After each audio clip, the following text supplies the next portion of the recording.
Alright guys, welcome back to part 2 of the Motobecon breakdown, otherwise known as the MBK 51. This episode is going to be a little bit longer than my usual ones. It's going to be around 30 to 40 minutes possibly. So I'm going to break down each part of the engine rebuild or teardown into sections, so you can go check in the description which section you want to see, and then you can go and check that out and skip ahead. I want to preface this with a little bit of information about the engine, so that way we are all on the same page, and just to keep an archive of where it stands now and what it will be after it gets rebuilt, and maybe even a little bit more modified, pushed to the limits kind of thing. So last, I want to say actually 2 years ago, 2 Mays ago, I went to the Tomahawk Cup and I got this dynoed by Ryan Mayer out in California.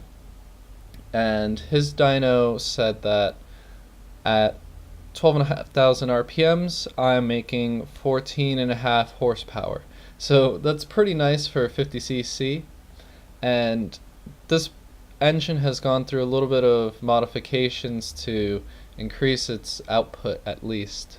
So it may not be exactly the same, it might have gone a little less, a little higher, I'm not sure. But when we put it back together, we're going to go take it to a different dyno, or possibly even the same one later in September when we go to the Tomahawk Cup. So we'll be able to get to see if it's the same, or if anything that I've done to improve on it is actually showing up on the dyno. So without further ado, let's start disassembling the engine. Alright guys, so we're going to start the engine disassembly. Now, whether or not you're racing, you want to take apart your engine at least once every season, as far as moped people go. Disassemble it, make sure that all the gaskets and stuff are in order, make sure your clutches, if you have internal clutches in your engine, are good, make sure your things aren't scraping or loose or things like that. As much as you want to believe that your engine is incredibly reliable, and mind you, this is probably the most reliable engine that I have right now, I'm still going to take it apart and make sure that everything is in tip-top shape, especially because I'm racing with it. So the way that this engine is set up, it's actually very easy to disassemble and get things apart. So we'll start with the top pieces. These are just 11 millimeter nuts.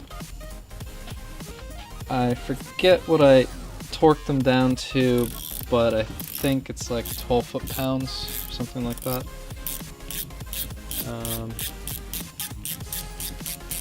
So we'll get this out.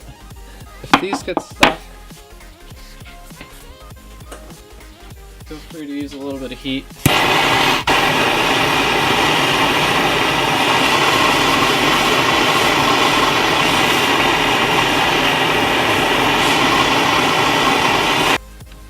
I use Loctite, so Loctite is actually very strong, and it's cold, so the metal's not loose. So yeah, the AV10 engines that came on the Motobecons were not liquid cooled by default or stock. So manufacturers such as Bigelow, Malosi, Polini, so actually Italian manufacturers, they made aftermarket cylinders, which were all tested on the stock AV10 cases and AV7 cases, which is the first, well, not the first model, but the most common second engine more common in America than the 8010. The 8010 is actually more European than it is American. So here is the cylinder. It is easy, just 4 bolts and it slides right out. And we can assess the piston. So let's focus in on this. The piston itself has a little bit of carbon deposits. Please stop unfocusing, thank you. So it has some carbon deposits. There's various reasons why you would have carbon deposits on top of your cylinder head. Could be due to too much oil, the cylinder wasn't burning cleanly, which is probably the most likely scenario. I did lose a little bit of power in between the time that I last rebuilt it to now. So this piston head was actually clean the last time I disassembled this, which was in I want to say October, maybe September, and right now it's January, so there was only one race in between then. Other reasons could be the type of fuel used, such as lead. If you're not burning the lead completely, it will build up on top of the piston. Just things like that. So we're going to clean this off. From the looks of it, it doesn't look like I need to replace the piston. So just removing these circlips. Careful as you remove them. I seem to have misplaced my pliers, so I'm doing this with circlip pliers. But they seem to be one of those items that once they're on the floor, they're gone forever. And luckily we don't have to worry about if they get stuck inside of the engine, because we're going to disassemble the cases as well. These are being particularly finicky.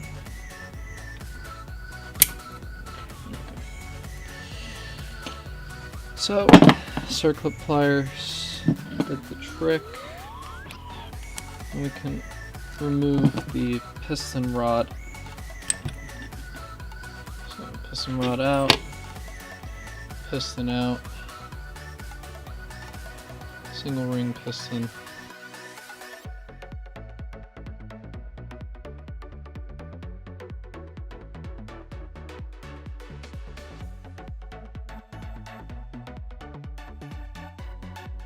Roller bearing looks fine. I usually change these out once every season. This one's a brand new one, so I'm not going to change it out. So just keep track of the miles that you have on there.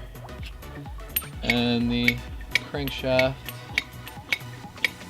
this is actually flowing very well. There's no binding or squeaking that I can feel. We're probably going to change out this crankshaft anyway, because I've been running it for about 3 years and it's still good. So the way that you examine your crankshaft and make sure that it's in still working order, other than it not falling apart and breaking on you, is side-to-side movement is okay. See how it's moving side to side, and it's not moving to the point where this crankshaft rod is touching or binding against the crankshaft itself. So this is fine. It's okay to have play here. A lot of people think that it's bad, but it's alright. What you don't want is up and down movement. Now, if I'm pulling the crankshaft towards you, the rod, it's not moving. So, as far as this is concerned, the bearings are a-okay in here. It's not moving up and down. There's no play in that direction. There's a little play side to side, but that's okay. Up and down movement, throw out your crankshaft. It's bad. So I'll show you a little trick.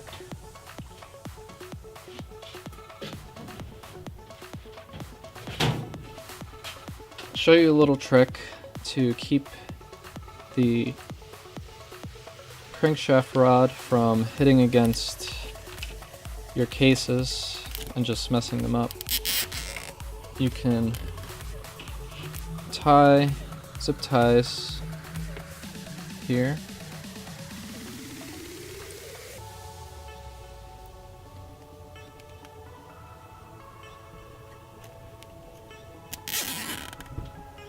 Like this. They don't have to be super tight, but just like this, so that way, you know, now you can do this. If you needed to test the movement of the crankshaft and you don't want it to just be banging around, boom, simple as that. But we won't need to be doing that today, but it's good to know for your own purposes. So, something that I probably should have done before I took off the cylinder, but I was just too eager to get it off, is remove the variator. And this is sort of a tricky part, or a tricky thing to do without a piston stop.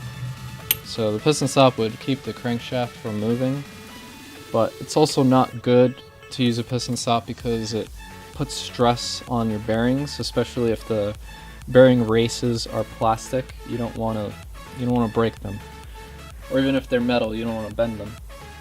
So we're going to remove these by hand on a vise. Let me just get this in here, just tight enough so that way it's not moving. And remove this nut. Simple as that.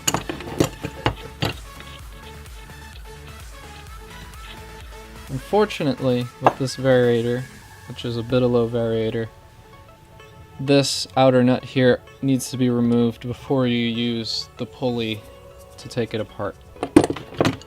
So we may have to use heat as I've Loctited this down, or we may not. We'll find out in a second.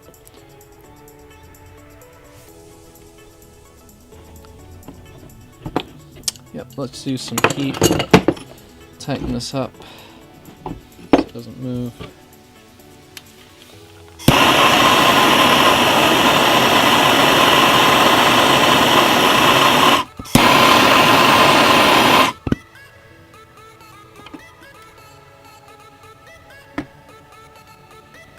Now I have to be careful here because there's plastic pieces on the bottom. I actually cooked it just a little bit.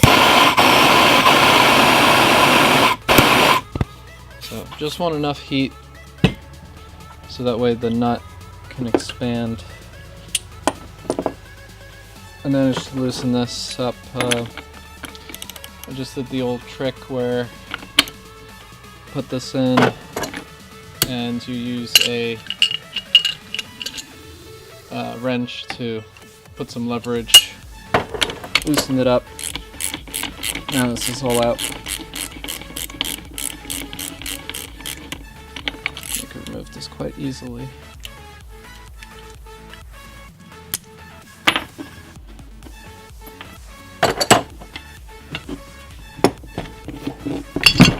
Okay.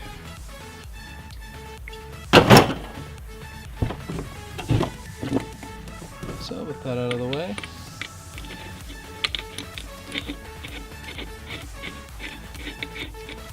be able to put in our pulley, our puller.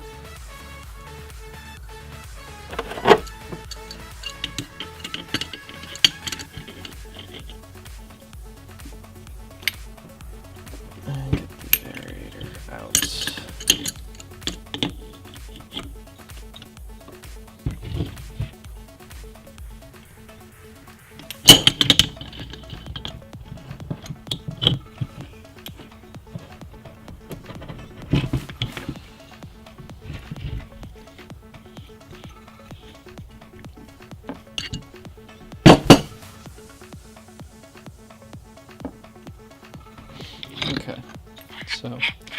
Variator's off.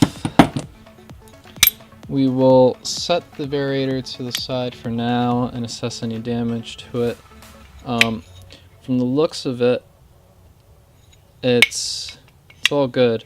I serviced this in September, so it should be all right as is. There shouldn't be any issues with it. It's a little bit of fiberglass on it, but put that away. It's all good.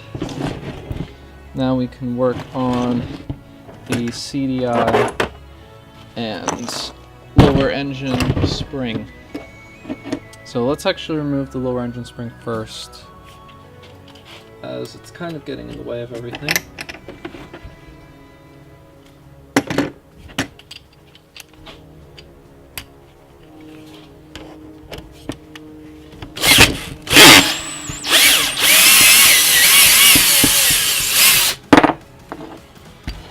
So the lower engine spring, the way the aftermarket one works is it uses these step bolts, and there's a bushing inside of these mounts.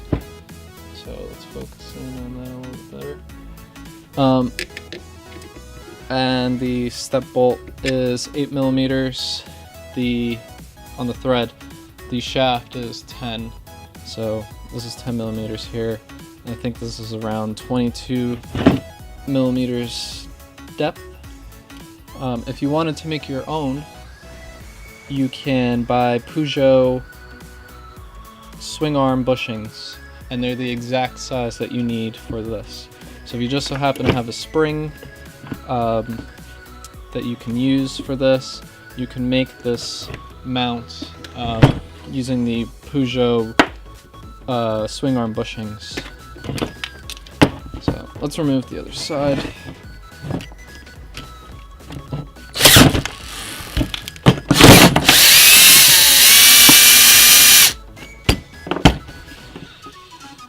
Going to break my wrist.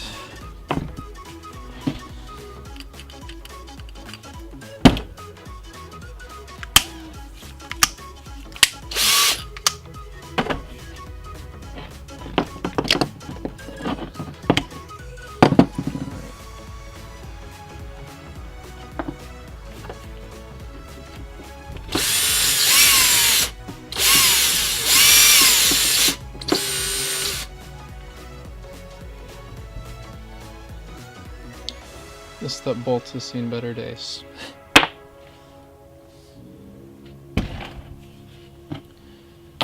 Alright, now with that gone, we can remove the intake. This is just 4 5mm Allen bolts. Remember they're 5mm Allen bolts. Pretty straightforward. I will show you what I've done, and it's still not optimal, but it's better than stock. The intake is not a Melosi. This is a Doppler intake. And by default, they're not exactly the best in terms of airflow, so you have to modify them a bit to get the airflow, or the gas flow rather, going through correctly. And the intakes that are available for the AV10, they're also not very good in terms of airflow. So it comes out as a square port. In the future, we're going to drill this out into a circle port and use a drill this out and do a circle port for this. I had matched the intake. It's a little hard to see, but it's chamfered into the intake because this hole is actually a little bit smaller than this hole. So, is that true? No, this hole is a little bit bigger than this hole. So this is matched to the intake, and it allows the gases to go in without too much interruption. So ideally you want this to be circular, but I don't have a circular reed block. And this is the Bigelow reed block. They are discontinued for the AV10. I don't remember how wide I opened up these reeds. From the looks of it, I want to say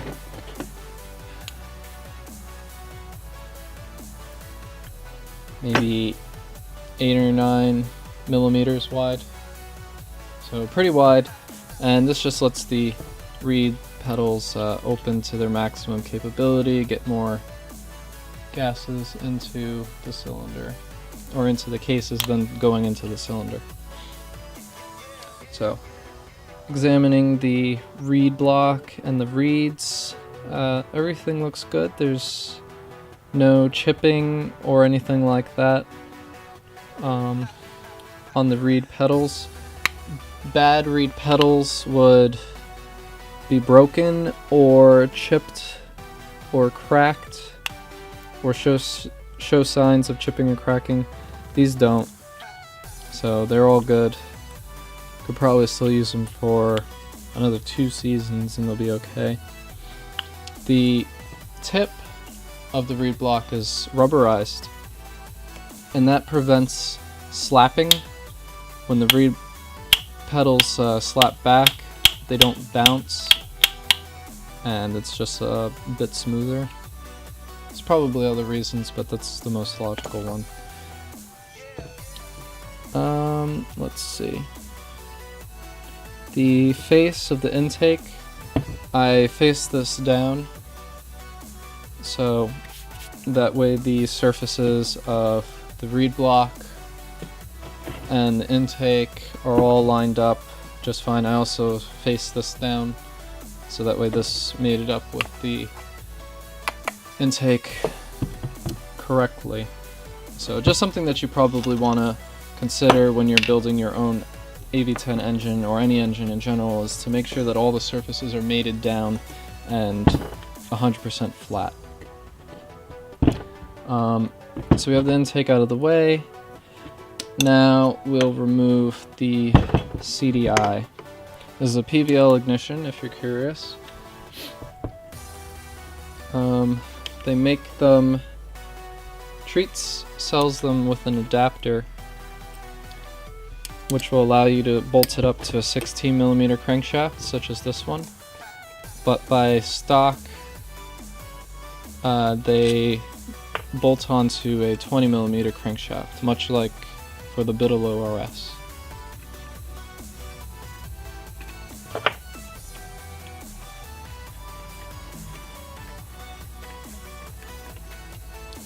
So 3 bolts. And pop it out of its adapter jacket, and we can see there's just a little bit of oil here. Can clean this up, move this out of the way. Appears to be no damage. The problems with running this internal rotor ignition, any little dust or particles that get inside really mar up the magnet, so it's kind of sucks, but it is what it is. We'll also have to remove this nut, so that's going to be another issue. Alright guys, so excuse me for the audio difference. I recorded this at a different time and I had the heater going on because it was pretty cold in the garage. So here I am back on the mic and the computer. What I did was I put the cylinder and the piston back onto the engine, so that way I can put the piston stop inside of the cylinder to keep the crankshaft from moving. Now I know I said earlier that I don't really like doing that, but for the purposes of taking off the CDI rotor ignition, it kind of had to be done. without marring up the magnet or anything else. So if you don't know how piston stop works, you just put the piston stop inside of the where the spark plug goes, and it prevents the piston from moving and locks everything up nicely, so you can just unscrew whatever you need to unscrew. So I did that, and I'm using the puller now to remove the magnet. You don't necessarily need the piston stop in there in order to remove the magnet or the rotor, but you know, I just took mine off right there, and we'll just use 2 wrenches or maybe some hand power. Oh, almost dropped it. We'll use 2 wrenches in this case. Sometimes you can just hold whatever you're trying to take off with one hand and use a wrench to use the puller and the wrench to remove it, but I'm just going to use 2 wrenches here. It's on there nice and tight, which is the way it should be. You don't want the rotor moving at all, otherwise your timing will get messed up and you will have bad days on the track or on the side of the road. So with the rotor off of the engine, we now have to remove this little adapter which allows me to put this onto the smaller crankshaft. So I'm just using a bearing puller, and I have everything set up so that way it can just pull off the piece. There we go, easy peasy. Just a tiny little cone adapter, and it should be press fit on there as well, so that way it doesn't move along with the rotor. Now it's time to disassemble the crank cases, and I'm using trans valve cases, so they're a little bit different than the normal stock AB10 cases. There's no step through on the transfer area. As you can see, it's straight smooth, and the way that I ported this was using removing as little material as I possibly could. So you can see just how little material. I didn't go all the way down. I don't have a TIG welder, so I couldn't remove everything. And I even had about 1 millimeter's worth of space between the transfer and the end of the cases. So if you're ever worried about case matching, you don't have to worry too much about that, because just as long as you have at least 1 millimeter of space, you should be able to case match just fine. So if you're wondering why I remove as little material as possible, the theory is higher case compression or base compression allows the gases to have a higher velocity going into the cylinder, which is great for high RPM because you want to have as much gas as possible inside of the cylinder when you reach those high RPMs. So, you know, with diffusion and everything, having low volume in the cases means the gases will move into the higher volume area, which is in the cylinder, more quickly, hence the velocity, and it's all theory. So I'll try and change that around with this build and maybe the Bigelow RS, and we'll experiment with having a larger base compression and see how, or rather smaller base compression, and see how that affects the cylinder and performance. So we'll see what happens and see if I can improve anything along this build. So now I'm going to split the actual cases and remove the crankshaft. Put nuts on the sides or on the crank itself, so that way you don't damage your crankshaft when you're using a mallet to hammer it out. Use some heat on the outside of the bearings, so that way the cases expand. Remember, aluminum expands faster than steel, so you want to get the aluminum nice and wide. Careful as you get the crankshaft out, so that way you don't mess up your seal with the nut or the whatever you're using to clamp onto it. Alternatively, you could put a washer in between, so that way it doesn't slam right through to the seal, but I didn't have any washers big enough at hand. So just removing both sides. Lots of heat, sometimes it gets stubborn. And there we go, both sides off, simple, and all that's left now is to remove the bearings from the crankshaft. So one more thing I wanted to point out is the seals that I'm using. Usually when I buy cases, I immediately throw away the seals that come with it and use these Viton seals. They're awesome, they withstand a lot of heat, and they're incredibly slippery and slick, perfect for a crankshaft, and they seal really well. I've never blown a Viton seal on my crank. If you're interested in the dimensions, because I don't really have a part number, the dimensions are 15 millimeters by 21 millimeters by 4 millimeters, and you can go all the way up to 5 millimeters for them. I also press my seals from the inside of the cases with the spring facing outside to the world. It may not be right, but I've always done it this way and it's worked out for me so far, so I'm not really going to change that.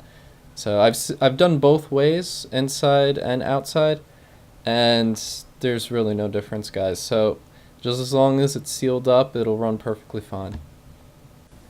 Alright guys, so that wraps it up for this episode. Let me know if you guys enjoyed this slightly longer episode to include the whole breakdown and anything else that I could do to improve these videos for you, maybe more information or whatnot. So anyway, thanks for watching, and I'll see you guys in part 3 when we work on the suspension and wheels for the bike.